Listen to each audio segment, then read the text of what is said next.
10 વર્ષમાં 110 ગાળો આપી. ખડગે નડ્ડા વચ્ચે લેટર વોર, ભાજપ અધ્યક્ષનું રાહુલ સામે નિશાન. થોડા દિવસ પહેલા કેન્દ્રીય મંત્રી રવનીતસિંહ બિટ્ટુએ કોંગ્રેસ સાંસદ રાહુલ ગાંધીને દેશના સૌથી મોટા આતંકવાદી ગણાવ્યા હતા.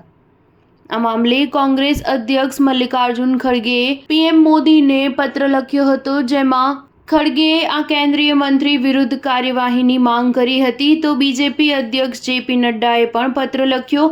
જેપી નડ્ડાએ પત્ર લખીને કોંગ્રેસના નેતાઓ પર જોરદાર નિશાન સાધ્યું છે. એવામાં બંને વચ્ચે લેટર વોર શરૂ થઈ ગયું હતું. પત્રમાં જેપી નડ્ડાએ રાહુલ ગાંધી પર જોરદાર નિશાન સાધ્યું છે. તેમણે પત્રમાં લખ્યું કે આદરણીય ખડગેજી, રાજકીય મજબૂરીને કારણે જનતાએ વારંવાર નકારી તમારા ફેલ્ડ પ્રોડક્ટને ફરી એકવાર પોલિશ કરીને લોન્ચ કરવાના પ્રયાસમાં તમે જે પત્ર દેશના વડાપ્રધાનને લખેલો છે, એ પત્રને વાંચીને મને લાગ્યું કે તમારા દ્વારા કહેવામાં આવેલી વાતો વાસ્તવિકતા અને સત્યથી ઘણી દૂર છે.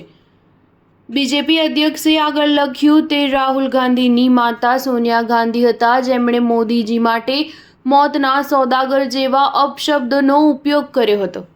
તેમણે વધુમાં લખ્યું હતું કે કોંગ્રેસ અને કંપનીના નેતાઓએ 10 વર્ષમાં વડાપ્રધાન નરેન્દ્ર મોદીને 110થી વધુ વખત ગાળો આપી છે અને કમનસીબી એ છે કે કોંગ્રેસના ટોચના નેતાઓ પણ આમાં સામેલ છે.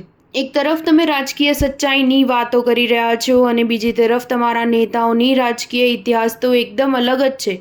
આવું બેવડું વલણ શા માટે? થોડા દિવસો પહેલા બિહારના ભાગલપુરમાં વંદે ભારત એક્સપ્રેસના ઉદ્ઘાટનમાં પહોંચેલા કેન્દ્રીય મંત્રીએ કહ્યું હતું કે રાહુલ ગાંધી ભારતીય નથી. તેમનો મોટાભાગનો સમય ભારતની બહાર વિતાવ્યો છે. ના મિત્રો અને સંબંધીઓ બધા વિદેશી છે. આટલા મોટા વિપક્ષી નેતા હોવા છતાં તેઓ ગરીબોની પીડા સમજી શક્યા નથી. તેઓ રિક્ષા ચાલકો, મોચી જેવા નાના લોકોની પીડા સમજી શકતા નથી. તેઓ માત્ર આવા લોકોની પાસે જઈને ફોટોગ્રાફી કરે છે. સ્ટાર ન્યૂઝ 7 હંમેશા સચ્ચાઈની સાથે.